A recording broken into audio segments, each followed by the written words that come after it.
Hello everybody and welcome back to the channel for today's video. I want to talk about the narcissist, why they seem maybe so powerful and why they get away with things, and also why they sabotage, how they sabotage their own stuff. So let's jump in.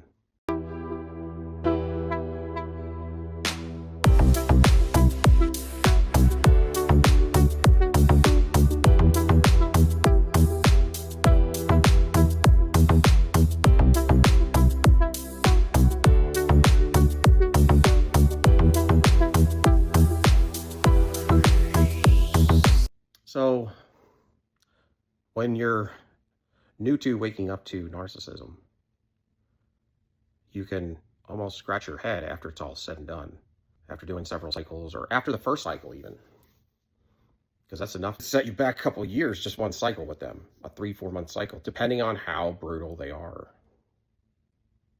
And the last one I was with was the worst one I ever had.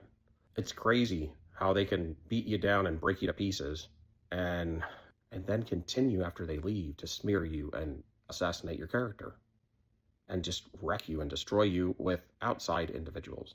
They already wreck you behind closed doors. And then they go out there and they wreck everything else about you. And then you take them back. And for people in the witchcraft coven, I don't even know who I'm talking to. Somebody had made a suggestion that they wanted me to come out there or something. I don't even know where your coven is. So I don't understand why you guys can't communicate. It would save everybody so much trouble. I know you wanted to unalive me, but I'm not going to do that to you because I'm not built to do those things. So if you want to communicate, you can communicate. It's better than sitting here lost, just guessing. That's frustrating. It's frustrating me. Just dial the phone, man. I mean, I don't understand. I think you guys are all avoidance or narcissists over there. Well, that would make sense for at least some of you. And for you guys to believe I was the shitty one in the relationship, that I destroyed her. Come on, man. Man, that girl wrecked me. Time after time after time, year after year. Just so you know. And I gave her everything. I couldn't have been more perfect. That's for the coven. So back to this. You feel like they have such great power and authority in the negative energy, in the abyss maybe, but the ability to wreck you. And you got to know they didn't come up with these plans and these cycles. They came from the dark energy or the parasite that's controlling them. It's the little guy behind the curtain on The Wizard of Oz. He's like this big and he's like right here. And he's the central processing unit. He's a central processing unit, and he's moving the joysticks and their arms are moving. And then he pushes some buttons, the parasite, and then Narcissus says, "I've changed again."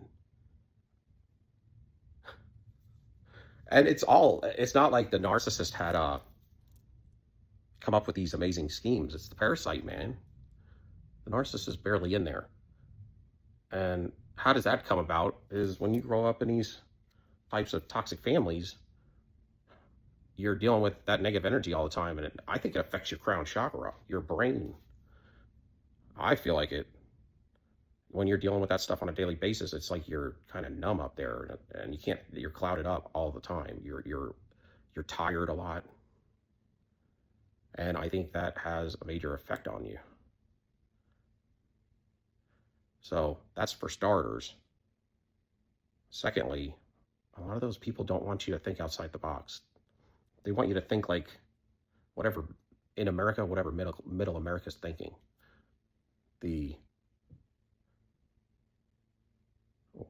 Whichever way all the livestock are going in the country, just think like them and you'll be all right.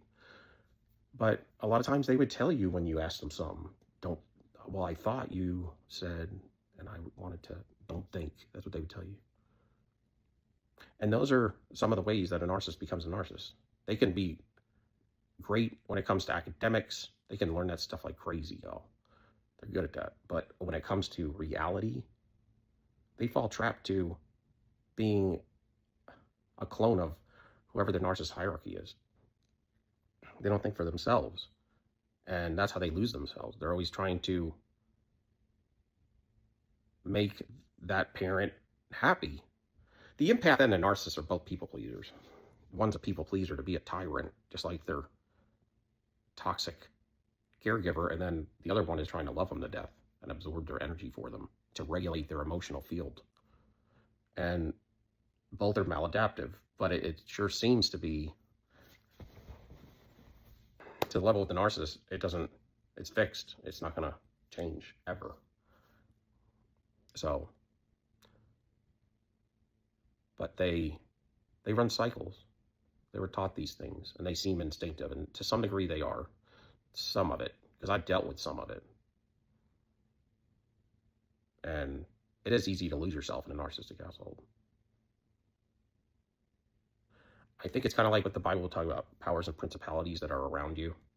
Yeah, it's talking about cities and counties and states and land areas, but to some degree, it could be, in the case of you, on more of a micro level, it could be just your caregivers, very similar to its own principality. Which means you have like this negative energy that's like an aura over the whole household. A yoke of bondage. And it has a energetic controlling effect that comes out of a cloud that you can't see. And it creates certain strongholds in people and tensions and pressure it puts on you. And that's a spirit. If you ask them certain things, they have no idea. Like, they have no idea about technicalities, about things that you have to independently think. They don't really take time to dwell on anything. The same thing with academics, though. You're just reading a book or going over material and vomiting it back up. It doesn't necessarily have to take a whole lot of deep thought if you're successful passing exams and stuff.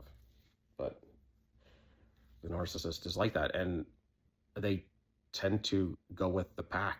Whatever the pack out there is agreeing on, they're going to agree on, because they want to fit in, but they don't really have individuality. They don't have a fingerprint like we do, in a sense, spiritually. People of regular humanity, they like to promote free thinking and the ability to decide things for yourself, and to take a decision and to tweak it a little to where it's never been tweaked that way before. And that's a new idea, a new thought pattern, a new way of doing things. But the narcissist is on tracks, and they're on tracks because that parasite is on tracks. And I believe God gives you grace and me grace to get away from them. So they have to cycle with you to give you time to run. I do believe that. He gives you a chance to leave when they leave, or to not take them back again. But for a long time, you will. Most of the time. 7 is the normal average. But they learn these things, and when you learn they're on tracks, it's not all that amazing after. They come in, they love bomb you, they get you to drop your walls down. They tell you how amazing they are, how exclusive they are, and you should be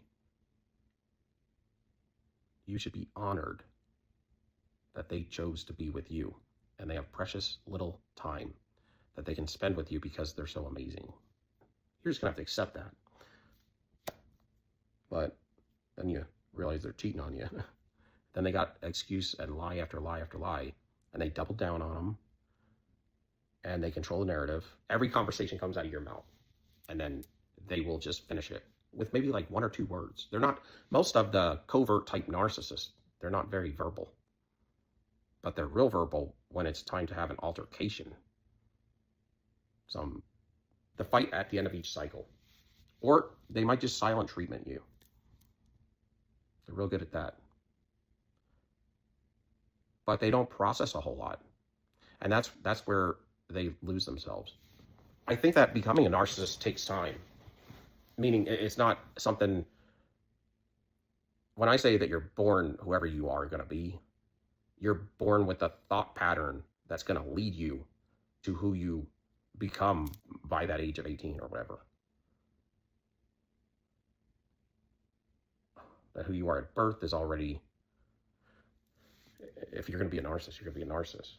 But it hasn't culminated into it yet. But that same similar thought pattern and laziness to be motivated to do certain things or to think outside the box is going to be there, or it's not. How much will do you have? Willpower. How much passion do you have? What are you here for? It doesn't matter what household you grew up in or how bad you've been beat. You either got a heart of a lion or you don't. And that's what should be instinctive. To have a heart that's relentless in certain situations and you don't give up. You ain't giving, I ain't giving up. Shit. I ain't giving up, especially when people are evil and it's an injustice. You can forget about it. You don't have to take me down completely.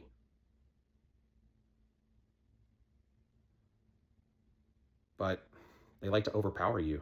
They come in like this vulnerable imbecile, and the whole time they're playing chess with you, and it's a game to them. And you're like, at the end of the cycle, if you're keen, the last person I was with, I was already waking up. And so at the end of that cycle, I felt like, man, I've been duped like a mother, man, because it's like, it's weird because I knew I can see through acting real good, but I call it the spelling, because in a weird way, I knew she was lying and doing all these things, but I continued to go down the road with her. And for me to have continued down the road with her, she was glammed up. She had spell work done. She was doing spell work. I don't appreciate that. When somebody performs spell work to keep an individual or to lock down an individual in some sort of turmoil or to keep them grounded from doing something or going somewhere or holding back money that's theirs so that they can continue to do what they want to do. This is where they become this tyrant. And I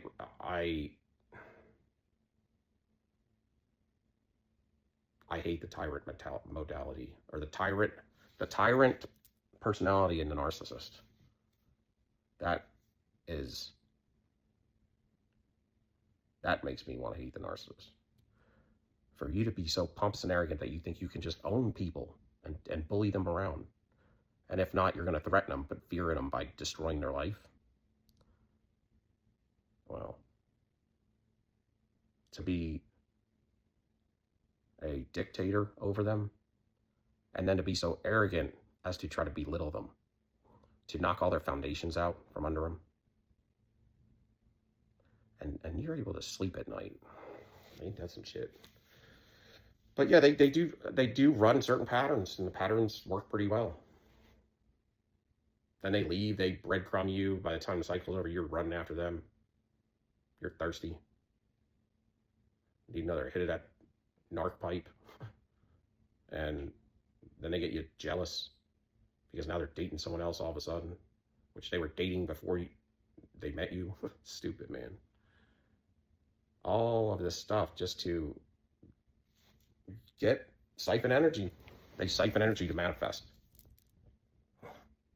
And they got to have power, control, and they got to knock people down to make them feel good. Because inside there's nothing. Every time you ask a narcissist, why are you in love with me? They'll say, because the way you make me feel. Yeah, because all the stuff you're doing for them and all the taking they're doing. They all say the same thing. It's like they are artificial intelligence.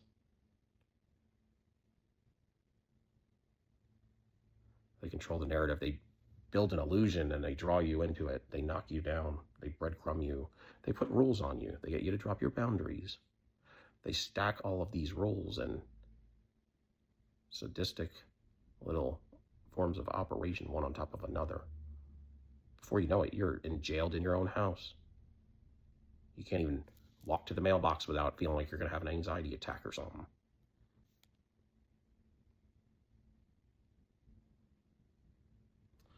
And it's wrecking this world.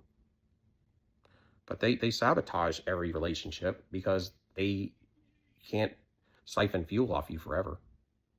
They got to ditch you when you're out of fuel. And they got to jump to a new victim, they're leeches. They're blood-sucking leeches. And then they got to get their lustful desires met, and they are to a level out of this world. So they sabotage it, but they also sabotage it because they have no love. And after a certain period of time, you're going to have to give more in the areas of a relationship. And they can't. They can't. And they're not going to put no work in because they're lazy. And they're always chasing supply sources to keep their pipeline full. And they get addicted to dating people. The newness of it, the infatuation of it. So they'll date somebody and they become them. I call it the experience. I call it the experience because they become you as an experience. They want to experience who you are. So they break you down and take your energy and they wear it. And they follow your mannerisms and your tones of your voice, and the way you laugh, and then they copy you. And they get to experience you for a few months. And then they go over there and they experience that individual and destroy them. And then they go over there. And then they may come back. Or they may use you as a rest area. The overnight thing where they need to rest. And that's what they do. They can't tell the truth, so they're going to get caught up in their lies, and you're going to start addressing these issues. So the cycle is set up for about the time that you're tapped out and you start addressing the issues is about the time you're out of fuel. And they can't deal with arguments over the truth on a daily basis, so they're going to leave. You want to keep the narcissist away? Speak the truth, and they'll run. It's like insect spray.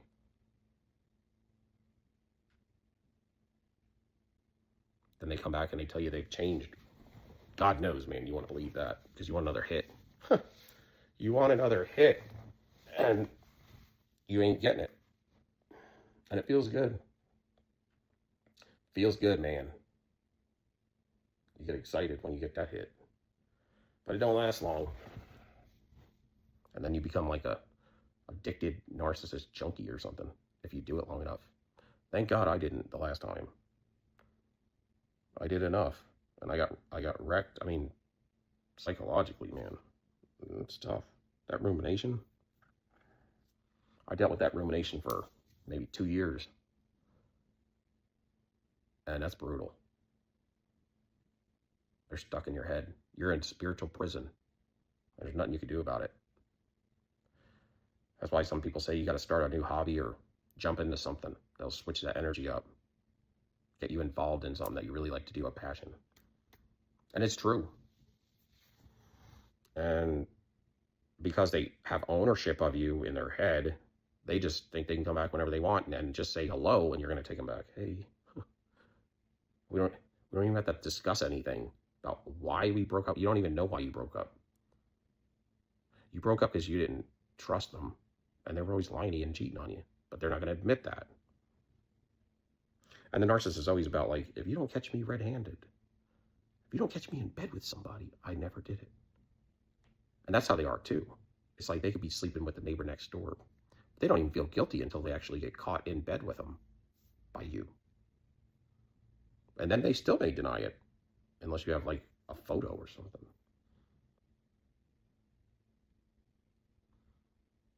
But they sabotage to jump to the next supply. And they want to stay fueled up because that's what gives them power, control, and they can spread themselves thin to gain more source of supply. And they feel like they're in boss energy. Until they get that God smack. So, yeah.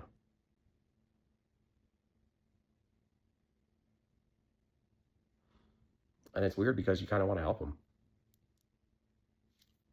it's a horrible life, and they're not happy. You could tell that. You could tell they're lost as can be, but there's also something else in control there, and it ain't going to change.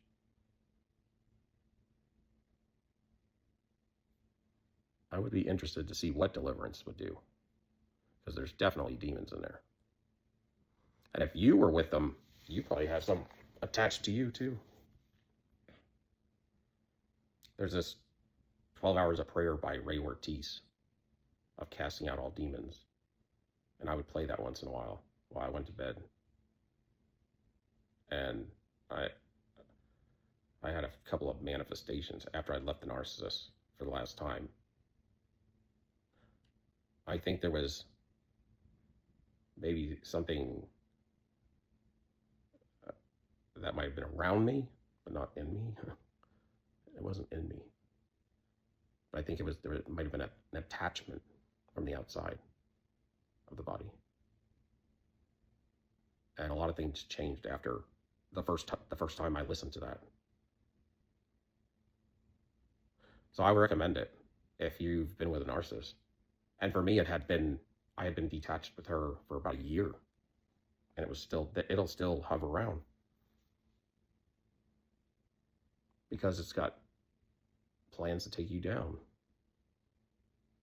They all have assignments. You're somebody's assignment. Chances are, whatever demon assignment is on your head, it's in the narcissist. At least one of them. And they're pretty relentless, especially when they run out of supply like they are right now. They be running around like a crazy person because they can't get supply. Nobody will talk to them or deal with them because they know they're a lie and the mask came off. And they can't have that mask come off. That mask is what they say, the only thing they love is the mask. The only one they're dedicated and loyal to is the mask. And that's to keep it clean, so that nobody could penetrate that mask and confront it as being a fake. If you call a narcissist a fake, or you call them out on a lie, they'll try to rip you to shreds because you're going against the mask, what they told you. You were in rebellion to the mask, and they can't have that. It's their image. Their image is everything. If they lose their image, they lose everything, because then they have no credibility. The mask is powered with your energy. It cloaks them so that they look believable to who they tell you they are. And for each individual, they have a different image. But generally speaking, it's going to be coming from a middle ground. All masks for them are going to probably be coming from a middle ground in their head. And they tweak it a little. When they go over here, when they go over here, when they go over here. It's crazy because from what I've been hearing, the one that I was with, the last one, she's like doing all kind of bad substance abuse issues and drinking real hard. And when I was with her, I would drink and she refused to. And she never, ever, I never knew she did anything substance-wise. I was a believer in that one. And they play stupid, they're very good at that. To double down on whatever they want you to believe. I remember when I first started seeing her, she said, "I don't cheat." I remember her telling me that. It was almost like out of the blue. It was like I didn't even really ask her. But she was like, "I don't cheat. I've never cheated." And so it came out kind of weird and awkward. They're awkward with certain things because they don't feel emotions. And I think that's why I can read people so well. Where it's almost like I could read your words, your mind, intuitively, psychically. But I know what somebody's going to do before they do it in a weird way. So I read a narcissist real good. The thing was with her, she had me spelled. And I know she was spelling.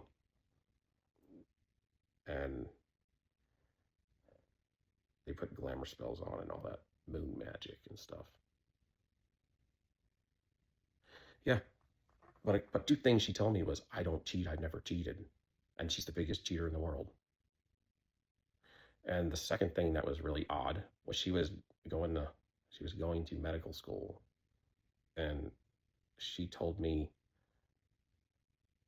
I don't know what it was, like I had Tylenol or something, for a headache.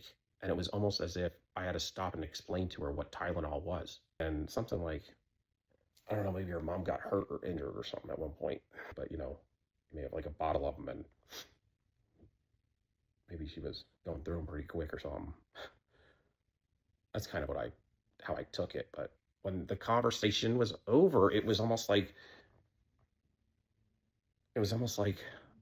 I realized that she was telling me that she was trying to explain to me it was Tylenol.